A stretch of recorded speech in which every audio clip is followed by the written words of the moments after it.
Hello everyone, welcome back to my channel. Hope so you are doing very well for your NORCET preparation and today is part 9 of NORCET mini mock test series. ठीक है, so as you know मैंने NORCET mini mock test series start किया है जिसमें basically मैं NCLEX based MCQ करवाती हूँ, scenario based, priority based MCQ करवाते हैं. So today is part 9 and आज का जो हमारा टॉपिक है that is basically पोजीशन पे है ना. So position is something very important topic, like one MCQ is confirmed from this topic. सो आज हम पोजीशन से रिलेटेड MCQ सॉल्व करेंगे and that MCQ is based on NCLEX based. ठीक है ना. सो आपको बहुत मजा आने वाला है. Let's start with the session and yes, जब भी मैं MCQ कराऊँ सो ट्राई टू डू कि आप मुझसे पहले आप खुद का आंसर देखो, करो कि आप कर पा रहे हो कि नहीं कर पा रहे हो. ठीक है, अगर आप कर पाते हो then it is well and good. अगर नहीं कर पा रहे देन मेरा आप एक्सप्लेनेशन देखो. ठीक है. सो फर्स्ट क्वेश्चन है that is nurse Roberts. Nurse Roberts is attending to Mrs. Green, who must remain on bed rest for 24 hours with her affected extremity keep straight. Okay, so एक Mrs Green है who must remain on bed rest, जिसको 24 hours तक bed rest रहना है. With her affected extremity जो है वो straight रखना है. ठीक है. विच of the following procedures requires this specific post operative care. तो उन्होंने बोला है कि मिसेस ग्रीन को 24 आवर्स तक जो उसकी अफेक्टेड एक्सट्रीमिटीज है उसको 24 आवर्स तक स्ट्रेट रखना है. ठीक है. सो ये जो है ये जो चीजें है कि 24 आवर्स तक अफेक्टेड एक्सट्रीमिटी जो है वो स्ट्रेट रखना है, वो पोस्ट ऑपरेटिव कौन से प्रोसीजर में बेसिकली हमें रखना होता है. First is the varicose vein removal surgery. So देखो, varicose vein you know it is the dilated veins होती है जिस उसको अगर हम रिमूव कर देते हैं. सो after removal of varicose vein हमें उस लेग को बेसिकली क्या करना होता है, हमें कंप्रेशन लगा के रखना होता है और एलिवेट करके रखते हैं. ठीक है ना. सो स्ट्रेट नहीं रखते हैं, एलिवेट करके रखते हैं so that proper venous return हो, स्वेलिंग ना हो. ठीक है ना. सो ये तो यानी गलत हो गया. ठीक है ना. सो वेरिकोज वेन रिमूवल सर्जरी के बाद हमें लेग को कंप्रेशन डिवाइस लगाते हैं और एलिवेट करके रखते हैं. ठीक है ना. एलिवेट करके रखते हैं टू प्रिवेंट एडिमा और प्रॉपर वीनस रिटर्न हो. ठीक है ना. सो ये गलत हो गया.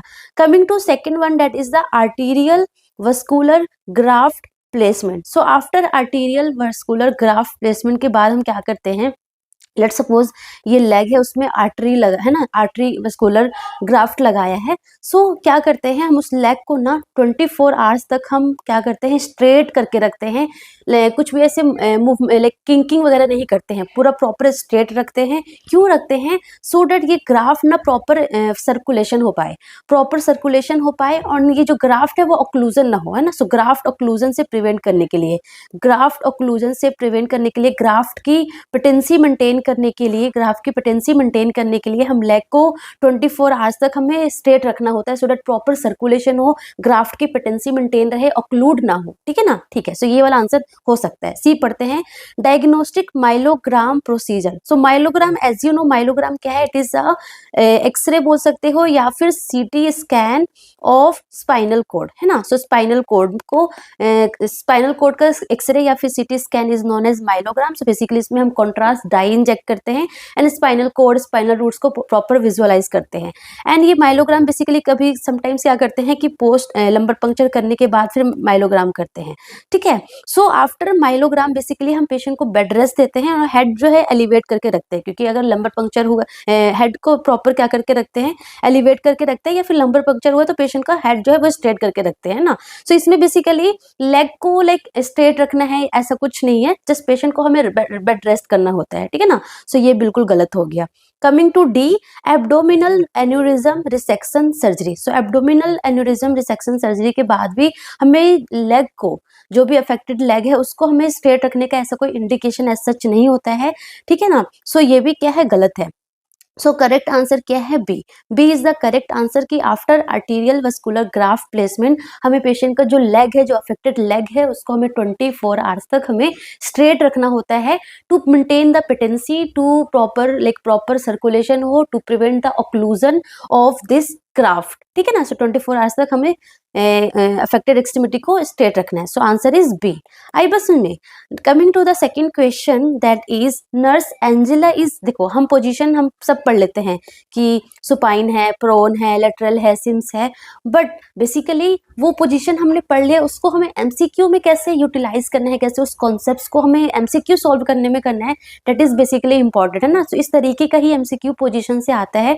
Position is very simple topic, है ना। एंड अगर आपने ये टॉपिक पढ़ लिया है, उससे रिलेटेड आपने 20 से 30 एमसीक्यू प्रैक्टिस कर लिया है, then 1 marks is confirm for your NORCET exam from position का, है ना, तो हो जाएगा, ठीक है। Coming to second question, nurse Angela is attending to mister Thomson, है ना, Thomson who has just return to recovery unit, ठीक है, after undergoing a craniotomy. So उस पेशेंट को क्या हुआ है, क्रेनियोटोमी हुआ है, to ensure proper post operative care, ठीक है। So proper post operative care, nurse Angela must position mister Thomson correctly, ठीक है। सो बेसिकली उन्होंने बोला है कि after craniotomy post operative patient है तो हम कौन सा पोजीशन देंगे ना, which of the following positions should she use. तो अगर आपने पोजीशन पढ़ा होगा तो आपको सबसे अच्छे से पता होगा कि क्रेनियोटोमी क्या है। लेट सपोज अगर स्ट्रोक होता है, ब्लीड हो जाता है अंदर, सो ब्लीड को ब्लीड में जो थ्रोम्बस फॉर्म हो जाता है अंदर, सो उस ब्लीड को, जो हिमाटोमा जो अंदर फॉर्म हो जाता है, सो इस ब्लीड को क्या करते हैं, इवैक्यूएट करते हैं, है ना, इवैक्यूएट करते हैं, है ना। उसके लिए क्या करते हैं, क्रेनियोटोमी करते हैं, ठीक है ना, पूरा क्रेनियम को ओपन करते हैं, craniotomy as the name suggest, cranium को ओपन करते हैं एंड जो भी ब्लीड है उसको इवैक्यूएट करते हैं, ठीक है ना। एंड उसके बाद पेशेंट को हमें कौन सा पोजीशन देना होता है, हमें पेशेंट को देना होता है फॉलर्स पोजीशन बेसिकली देना होता है। क्यों फॉलर्स पोजीशन क्यों देना होता है, क्योंकि अगर आपने पेशेंट को फॉलर पोजीशन नहीं दिया तो पेशेंट का, क्योंकि आफ्टर क्रेनियोटोमी क्या रिस्क है, क्या कॉम्प्लिकेशन हो सकता है, आईसीपी, इंट्राक्रेनियल प्रेशर इंक्रीज होने के चांसेस है।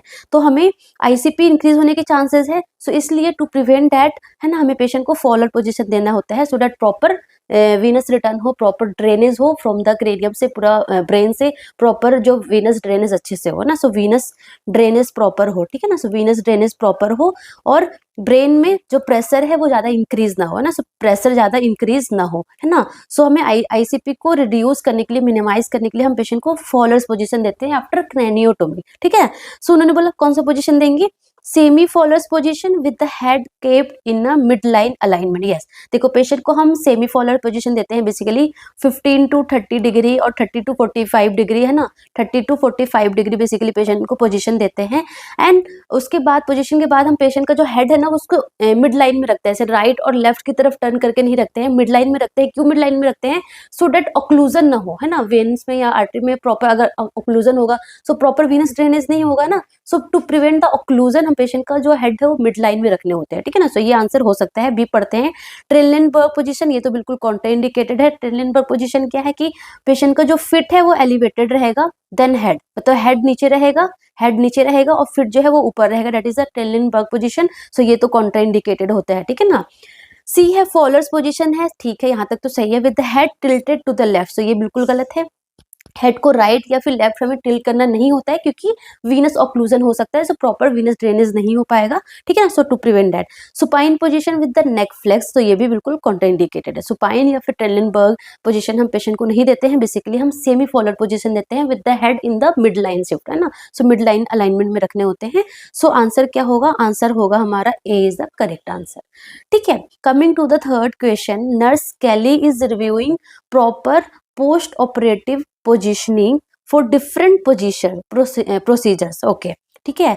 She needs to identify which scenario does not correctly match the procedure with the appropriate position, which one is incorrect. तो बेसिकली उन्होंने बोला है कि पेशेंट को पोस्ट ऑपरेटिव पोजीशनिंग में कौन सा इनमें से गलत दे रखा है, ठीक है ना। सो थायरॉयडेक्टोमी, सो थायरॉयडेक्टोमी आपको पता है थायरॉयड को रिमूवल करना। सो आफ्टर थायरॉयड को रिमूव करने के बाद हम पेशेंट को कौन सा पोजीशन देते हैं, ऑफकोर्स फॉलर पोजीशन देते हैं, सो डैट यहाँ पे स्वेलिंग को रिड्यूस करने के लिए, प्रॉपर ड्रेनेज हो जाएगा तो स्वेलिंग नहीं होगी एंड ऑल्सो पेशेंट को ब्रीदिंग डिफिकल्टीज भी नहीं होगा ना। सो ब्रीदिंग को ईज करने के लिए plus to reduce swelling and also to prevent from aspiration हम पेशेंट को फॉलर पोजीशन देते हैं, तो ये तो करेक्ट है, ठीक है। बी करते हैं, बी क्या है, हेमरॉयडेक्टोमी ठीक है, पोजीशन ऑन द साइड। सो हेमरॉइडेक्टोमी क्या होता है? हेमरॉइडेक्टोमी होता है रिमूवल ऑफ हेमरॉइड, जो हेमरॉइड फॉर्म हो जाते हैं। सो आफ्टर हेमरॉइडेक्टोमी के बाद हम क्या करते हैं, पेशेंट को हम साइड पोजीशन देते हैं, है ना, राइट और लेफ्ट साइड पोजीशन देते हैं, सो दैट वहां पे उस एरिया में, लेट सपोज यहाँ पे हेमरॉइडेक्टोमी हुई है तो उस एरिया पे प्रेशर नहीं लगाना है हमें, है ना, इसलिए पेशेंट को हम साइड लाइंग पोजीशन देते हैं, साइड लाइंग पोजीशन देते हैं to reduce the pressure on that side, ठीक है ना। सो ये भी सही है। Vaginal examination in the lithotomy position, आप सबको पता है कि लिथोटोमी पोजीशन में पेशेंट लेटा रहता है और जो लेग है वो एक्सटेंडेड होता है। सो वजाइनल एग्जामिनेशन के लिए हम लिथोटोमी पोजीशन ही देते हैं, जो लेग है वो स्टिरअप से ऐसे लाइक बाइंड कर देते हैं, ठीक है ना, एंड ये पोजीशन बहुत बेस्ट होता है फॉर वजाइनल एग्जामिनेशन, है ना। सो ये भी करेक्ट है, ठीक है। उसके बाद है hypophysectomy. So hypophysectomy you know it is the removal of pituitary gland, है ना, removal of pituitary gland. So after removal of pituitary gland हम पेशेंट को लाइंग फेस डाउन नहीं देते हैं। देखो आप after hypophysectomy that is the removal of pituitary gland, उसके बाद हम पेशेंट को फॉरवर्ड पोजीशन ही देते हैं। क्यों देते हैं? To reduce again ICP reduce करने के लिए, सो दैट आईसीपी इंक्रीज ना हो, so to prevent the ICP intracranial pressure increase ना हो, इसके लिए हम पेशेंट को क्या देते हैं? फॉलोअर पोजीशन देते हैं, ठीक है ना। और प्लस ऑल्सो सीएसएफ लीकेज को प्रिवेंट करने के लिए हम पेशेंट को क्या देते हैं? फॉलोअर पोजीशन देते हैं। लाइंग फेस डाउन जो है वो बहुत डिस्कम्फर्ट पोजीशन है, इसमें पेशेंट का सीएसएफ लीकेज हो सकता है, पेशेंट को डिस्कम्फर्ट हो सकता है, पेशेंट का आईसीपी भी इंक्रीज हो सकता है। सो ये वाला पोजीशन जो है वो कॉन्ट्राइंडिकेटेड होता है। तो ये वाला आंसर क्या होगा हमारा? D is the correct answer, क्योंकि उन्होंने बोला था ना कि विच वन इज इनकरेक्ट, कौन इनमें से गलत है। सो डी इज द इनकरेक्ट, बाकी सारे पोजीशन पोस्ट ऑपरेटिव सारे के सारे पोजीशन क्या है? सही है, ठीक है ना। सो देखो इस तरीके से उन्होंने एक ही क्वेश्चंस में आपसे 4 क्वेश्चंस पूछ लिया है ना। सो इस तरीके का भी एमसीक्यू आता है हमारे नॉर्सेट में, ठीक है। Coming to fourth question, that is Nurse Carter is reviewing the post-operative care for several patients. Okay, she considered the advantages of positioning the bed for optimal patient outcome. ठीक है, which patient would benefit most from having the head of the bed elevated? तो उन्होंने बोला है कि इनमें से ABCD में से कौन में से पेशेंट सबसे ज्यादा बेनिफिट होगा अगर उसका हेड जो है वो एलिवेट करके रखेंगे, ठीक है ना, post operative. A patient who underwent a laryngectomy, so laryngectomy is the laryngeal gland को, लेरेंजियल को रिमूव करना, ठीक है ना। एंड सिंपल आप याद रख लो कि यहाँ पे अगर कुछ भी प्रोसीजर होता है ना, थायराइड रिमूवल, लेरेंजेक्टोमी हुआ, कुछ भी रिमूवल होगा फ्रॉम द नेक रीजन, हमेशा पेशेंट को हमें पोस्ट ऑपरेटिव कौन सा पोजीशन देना होता है? हमें पेशेंट को फॉरवर्ड पोजीशन देना होता है, मीन्स कि हेड को हमें एलिवेट करके रखना होता है, क्योंकि हेड को एलिवेट रखेंगे तो क्या होगा? प्रॉपर वीनस ड्रेनेज होगा, तो स्वेलिंग रिड्यूस होगी। सेकंड थिंग की एस्पिरेशन के चांसेस भी कम हो जाएगा, और थर्ड थिंग की ब्रीदिंग में ईज होगा, पेशेंट को सांस लेने में भी इजी होगा, है ना, क्योंकि ये एरिया पूरा यहाँ पे रेस्पिरेटरी सिस्टम पूरा ट्रेकिया लॉल है, सो पेशेंट को सांस लेने में भी इजी होगा, ठीक है ना। सो लेरेंजेक्टोमी के बाद हम पेशेंट को हेड एलिवेट करके रखते हैं, बट देखते हैं और अलग वाला कुछ और है जो इससे भी ज्यादा इंपॉर्टेंट है।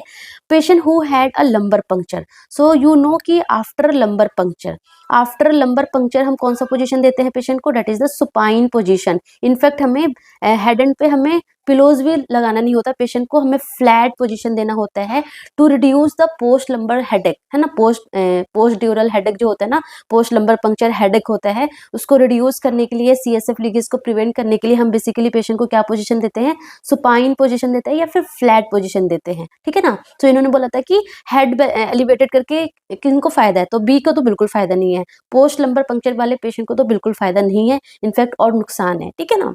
सी है पेशेंट हु हैड हेमरॉइडेक्टोमी। सो अभी हमने पढ़ा कि कभी भी अगर हेमरॉइडेक्टोमी होता है हेमरॉइड जो अगर हम रिमूव करते हैं, तो आफ्टर हेमरॉइड को रिमूव करने के बाद हम पेशेंट को साइड लाइंग पोजीशन देते हैं, साइड लाइन पोजीशन देते हैं टू प्रिवेंट वहां पे प्रेशर ना लगे, इसलिए, है ना। सो ये भी गलत हो गया, इसमें भी लाइक हम पेशेंट का हेड जो है वो एलिवेट करके नहीं रखते हैं। A patient who had a liver biopsy, so you know कि आफ्टर लीवर बायोप्सी जैसे कि ये हमारा राइट साइड है, तो यहाँ पे लीवर बायोप्सी हुआ है, तो पेशेंट को हम राइट साइड पोजीशन देंगे विथ यहाँ पे प्रेशर लगाएंगे, यहाँ पे कुछ भी हम सैंड बैग या फिर पिल्लो लगा देंगे, सो दैट यहाँ पे एक प्रेशर लगा रहे। बेसिकली हमें वहाँ पे प्रेशर लगाना है ना, टू प्रिवेंट ब्लीडिंग, क्योंकि bleeding is the most common complication, ठीक है। सो लीवर बायोप्सी के बाद भी हम हेड को एलिवेट नहीं करते करते हैं, पेशेंट को बेसिकली साइड लाइन पोजीशन देते हैं विथ यहाँ पे प्रेशर लगाना होता है जिस एरिया में जहाँ पे क्या बोलते हैं जहाँ पे बायोप्सी हुई है, ठीक है ना। सो ये भी गलत हो गया। सो आंसर क्या है, A is the correct answer. A patient who underwent a laryngectomy, उसका हेड जो है एलिवेट करके रखते हैं सो दैट प्रॉपर ड्रेनेज हो, प्रॉपर वीनस ड्रेनेज हो, स्वेलिंग रिड्यूस हो, एस्पिरेशन के चांसेस कम हो जाए एंड पेशेंट को सांस लेने में भी इजीनेस हो, ठीक है। So that is the correct answer is a, ठीक है। Coming to fifth question, Nurse Aaron is preparing to insert a nasogastric tube for a patient who has suffered a stroke. तो पेशेंट को stroke हुआ है and stroke हुआ है इसलिए patient को ऑफ कोर्स उसको स्वेलोइंग में प्रॉब्लम होगा, डिस्फेजिया होगा, है ना, एस्पिरेशन के चांसेस बहुत ज़्यादा है क्योंकि स्ट्रोक हो रखा है। तो ऑफ कोर्स हम क्या करेंगे, पेशेंट का न्यूट्रिशन नीड भी तो कंप्लीट करना है, तो उसके लिए हम नेजोगेस्ट्रिक ट्यूब डालेंगे from nasal to till stomach, ठीक है ना। सो हम नेजोगेस्ट्रिक ट्यूब डाला।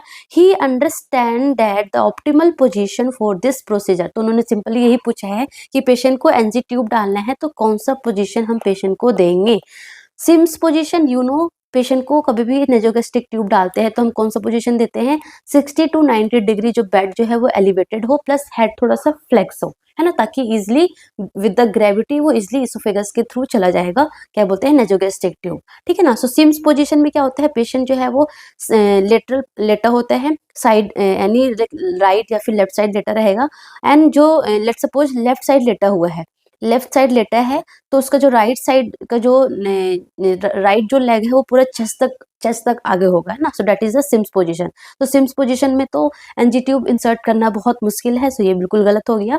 ट्रिलेनबर्ग पोजीशन, ये भी बिल्कुल गलत है, इसमें पेशेंट को एस्पिरेशन होने के चांसेस है ना, सो इसमें भी हम नहीं करेंगे, ठीक है। High followers position, yes high follower हो सकता है, लो फॉलोअर्स में भी नहीं करते, इसमें भी एस्पिरेशन के चांसेस है। तो आंसर क्या हो गया, C high Fowler, that is 60 to 90 degree जो बेड है वो एलिवेटेड होगा, that is the high Fowler position में पेशेंट को हम एनजी ट्यूब इंसर्ट करेंगे। तो that is very simple question, answer is C, ठीक है। Coming to next question, that is nurse Rogers is attending to a patient with severe burns on the face and head. तो basically patient का face और head में burn हुआ है।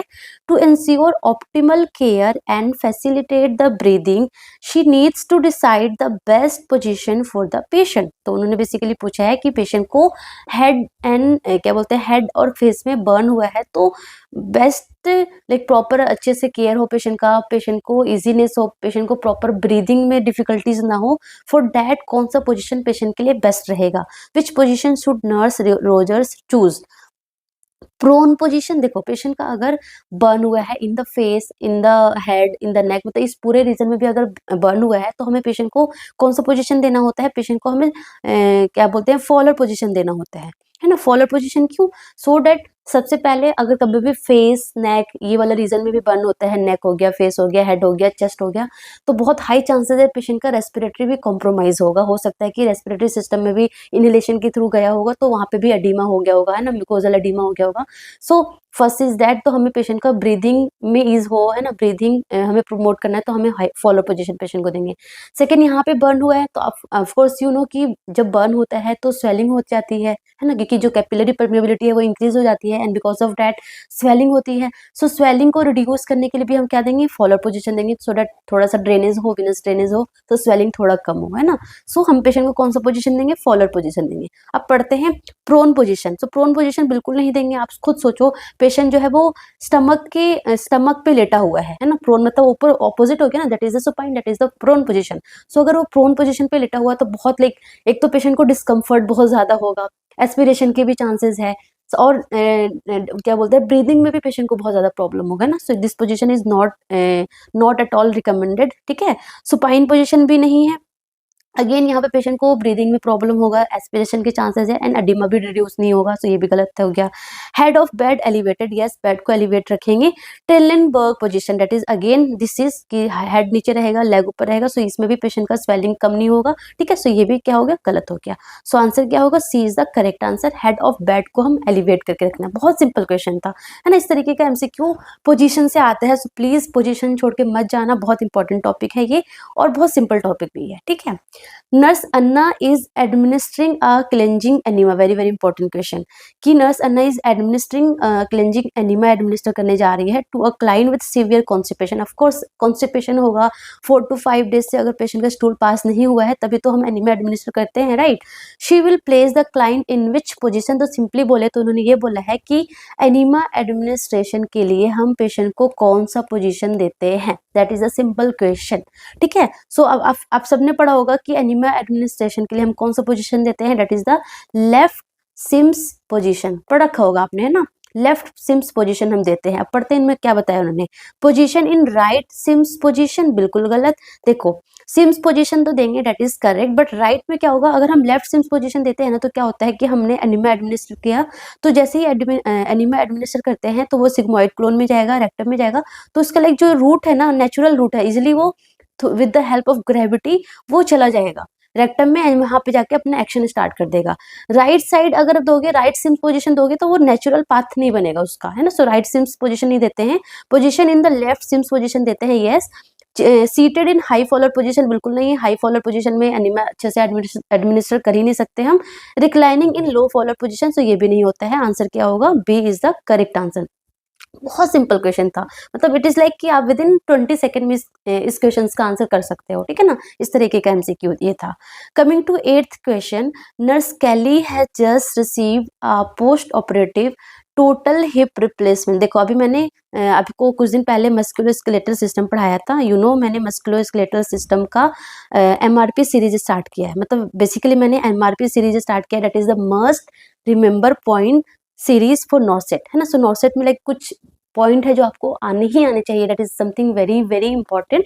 सो वो मैंने स्टार्ट किया है, एंड सबसे पहले मैंने मस्कुलोस्केलेटल सिस्टम का स्टार्ट किया है। सो मस्कुलोस्केलेटल पे 3 वीडियोस होगी, तो प्लीज अगर आपने मस्कुलोस्केलेटल सिस्टम पढ़ भी लिया है स्टिल ये पढ़ना टॉपिक। देखो मस्कुलोस्केलेटल सिस्टम ना कुछ टॉपिक है, जैसे कि मस्कुलोस्केलेटल सिस्टम हो गया, हेमेटोलॉजिकल सिस्टम हो गया, ईएनटी हो गया, ये सारे ना रैंक गिवर क्या बोलते हैं, रैंक गिवर क्या बोलते हैं, रैंक गिवर पॉइंट है, रैंक गिवर वो क्या बोलते हैं, जो कि आपको बिल्कुल बिल्कुल आना ही चाहिए।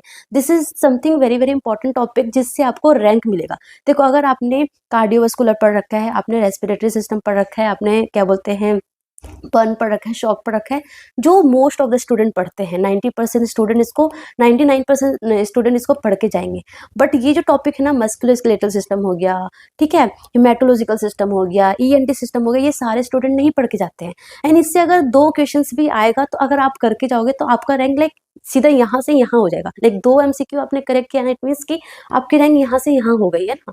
सो इसलिए ये टॉपिक प्लीज पढ़ के जाना, बहुत इंपॉर्टेंट टॉपिक है। यहाँ से एमसीक्यू आते हैं, बहुत ज्यादा नहीं आते हैं, बट यस 1 आ जाता है, 2 आ जाता है, बट सब लोग पढ़ के नहीं जाते हैं। एंड आप पढ़ के गए हो, आपने करके आ गए, तो आपका रैंक लाइक यूं बढ़ जाएगा, है ना। ये टॉपिक तो सब पढ़ के जाते हैं, तो मतलब जो इम्पोर्टेंट है वो तो पढ़ के ही जाना है, जो सब पढ़ के जाते हैं वो तो पढ़ के जाना ही है।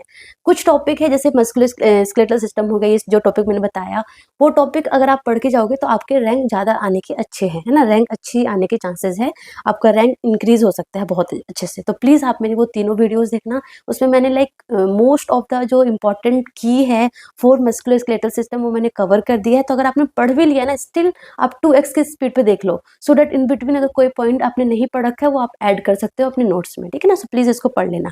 तो जब मैंने, हाँ तो मैं बता क्या रही थी, मैं ये बता रही थी कि जो मैंने आपको मस्कुलोस्केलेटल सिस्टम पढ़ाया था उसमें मैंने आपको बताया था टोटल हिप रिप्लेसमेंट। सो उसमें मैंने बताया था कि पेशेंट को आफ्टर टोटल हिप रिप्लेसमेंट हमें एक्सटर्नल रोटेशन या इंटरनल रोटेशन हमें अवॉइड करने होते हैं, क्योंकि वो हिप डिसलोकेट हो सकता है, क्योंकि हम प्रोस्थेसिस लगाते हैं, है ना, प्रोस्थेसिस लगाते हैं तो बहुत ज़्यादा चांसेस है कि वो डिसलोकेट हो जाए। सो उसको प्रिवेंट करने के लिए हमें पेशेंट को एक्सटर्नली या फिर इंटरनली रोटेट नहीं करने होते हैं, ठीक है ना। सो ठीक है, अब क्वेश्चंस करते हैं।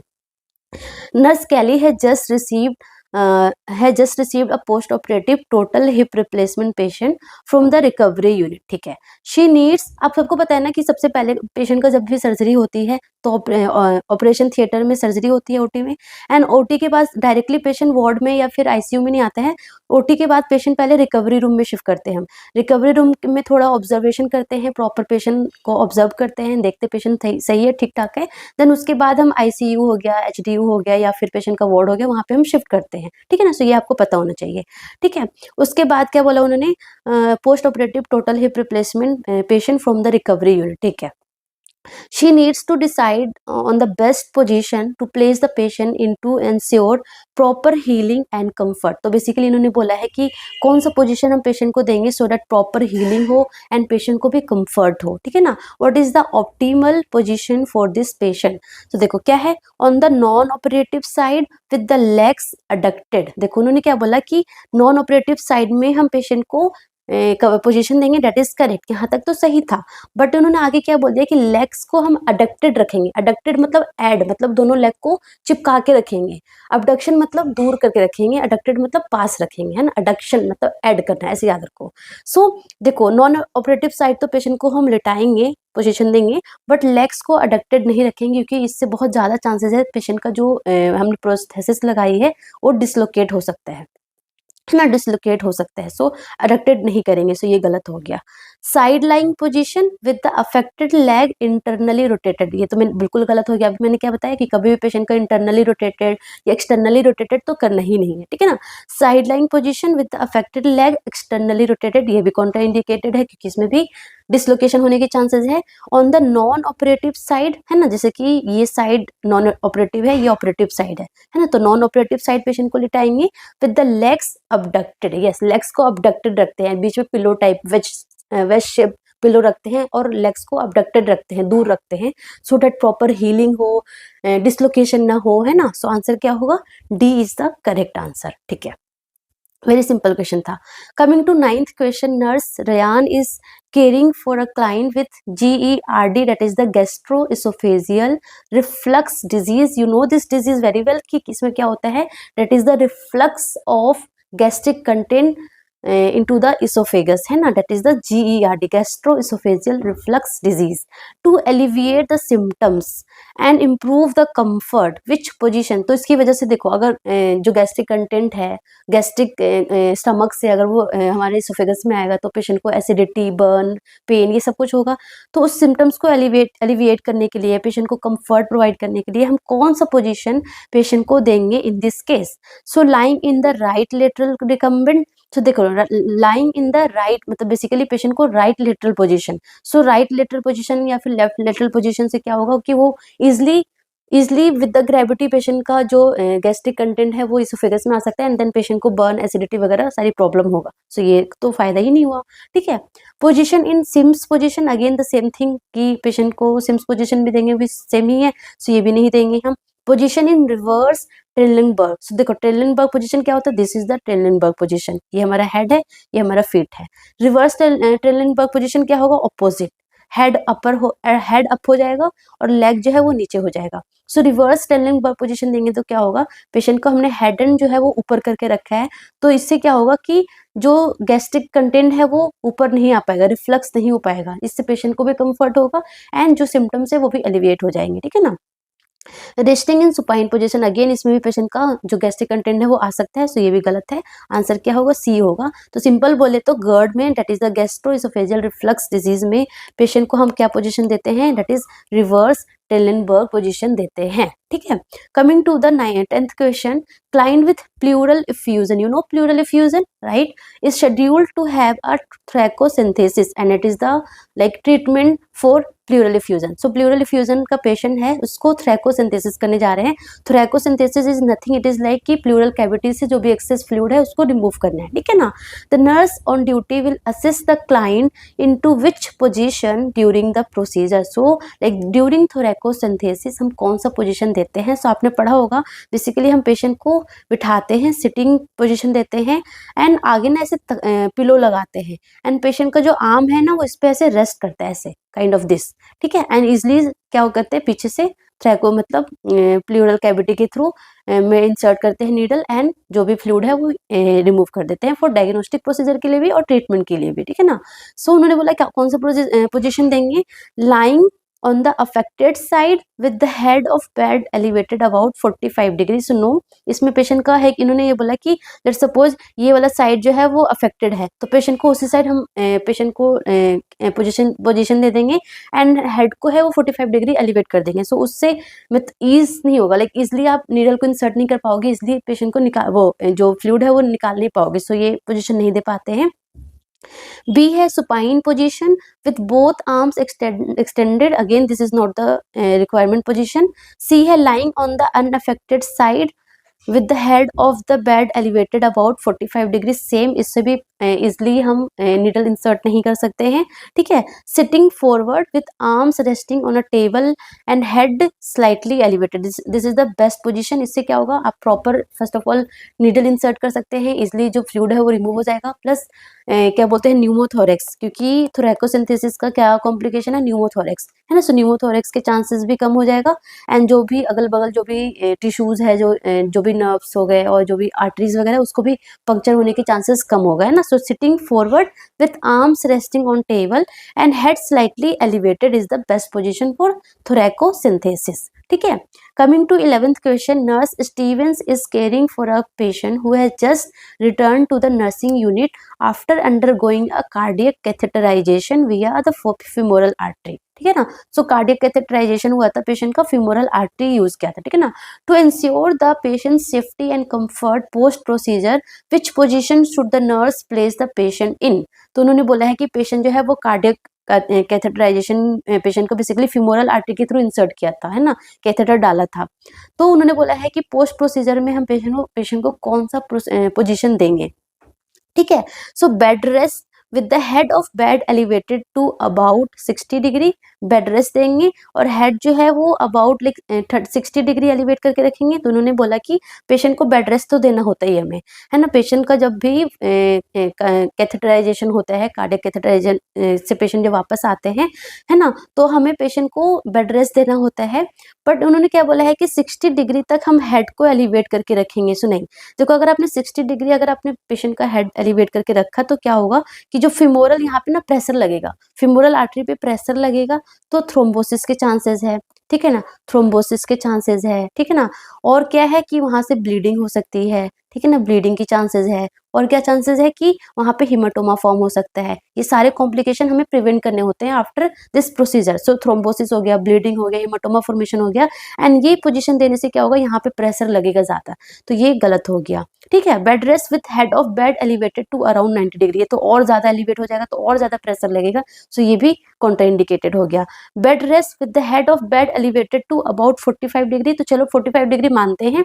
Bed rest with the head of bed elevated to approximately 30 degree, this is the best. तो बेसिकली हमें 15 to 30 डिग्री हमें बेड को एलिवेट करना होता है, एंड पेशेंट को बेड रेस्ट देने होते हैं ना, कि प्रॉपर बेड रेस्ट. एंड जो हेड है वो 15 to 30 डिग्री जस्ट हल्का सा एलिवेट करके रखते हैं, सो दैट पेशेंट को भी कंफर्ट हो, एंड जो फिमोरल आर्टरी पे, फिमोरल एरिया पे ज्यादा प्रेशर भी ना लगे, है ना. सो प्रेशर ना लगेगा, सो लाइक प्रॉपर हीलिंग होगी, तो थ्रोम्बोसिस हो गया, ब्लीडिंग हो गया, क्या बोलते हैं, हिमाटोमा फॉर्मेशन के चांसेस भी कम हो जाएगा. ठीक है ना. सो आंसर क्या होगा, डी होगा.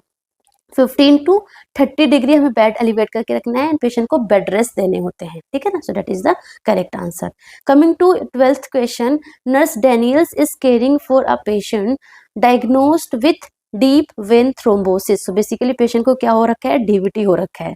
She needs to determine the most appropriate positioning to enhance the patient's comfort and circulation. तो उन्होंने बोला कि कौन सा पोजीशन बेसिकली हम पेशेंट को देंगे सो दैट प्रॉपर पेशेंट को कंफर्ट भी हो, एंड सेकंड थिंग की प्रॉपर सर्कुलेशन भी हो. ठीक है ना. What position should she provide for this patient. Bed rest, देखो कभी भी अगर पेशेंट का डीवीटी होता है ना, that is a deep vein thrombosis, तो हमें पेशेंट को बेड, जो लेग जिस लेग में हुआ, let's suppose this is the right leg में पेशेंट को हुआ है, तो राइट लेग को हमें इमोबिलाइज्ड करने होते हैं. इमोबिलाइज करने होते हैं. क्यों?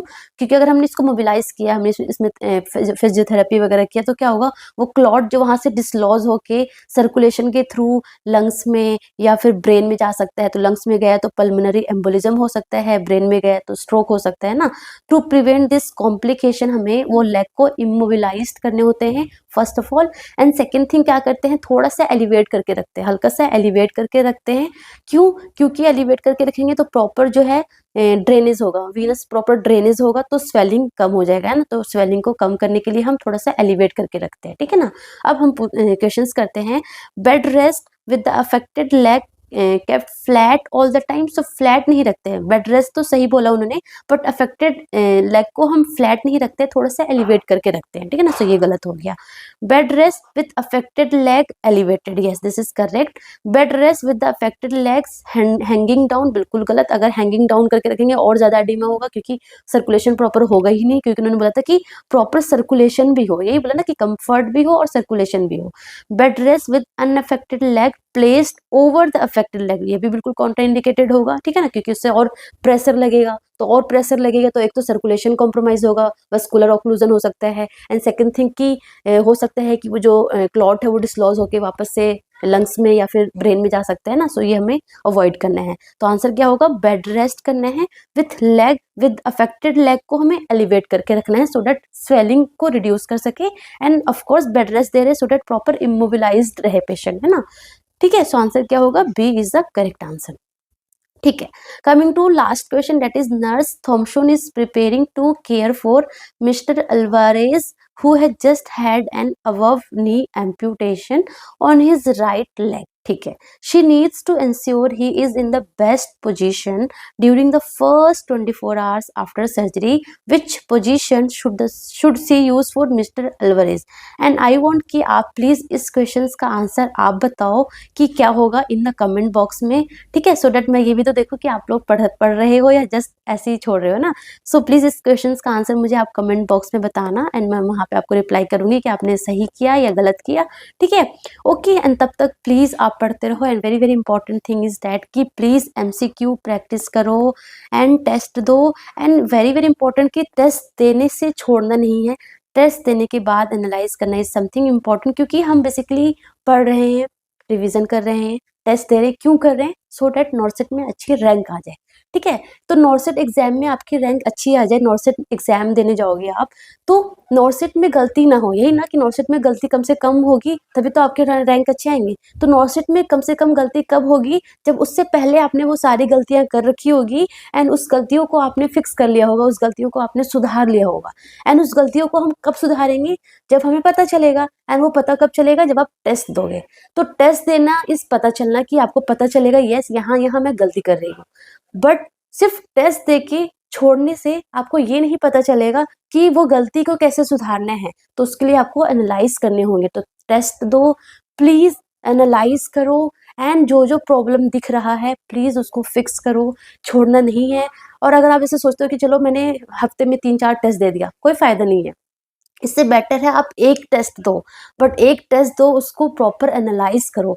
अगर आप एनालाइज नहीं कर रहे हो ना, मैं बिल्कुल सच बता रही हूँ कि अगर आप एनालाइज नहीं कर रहे हो तो कोई फायदा ही नहीं है।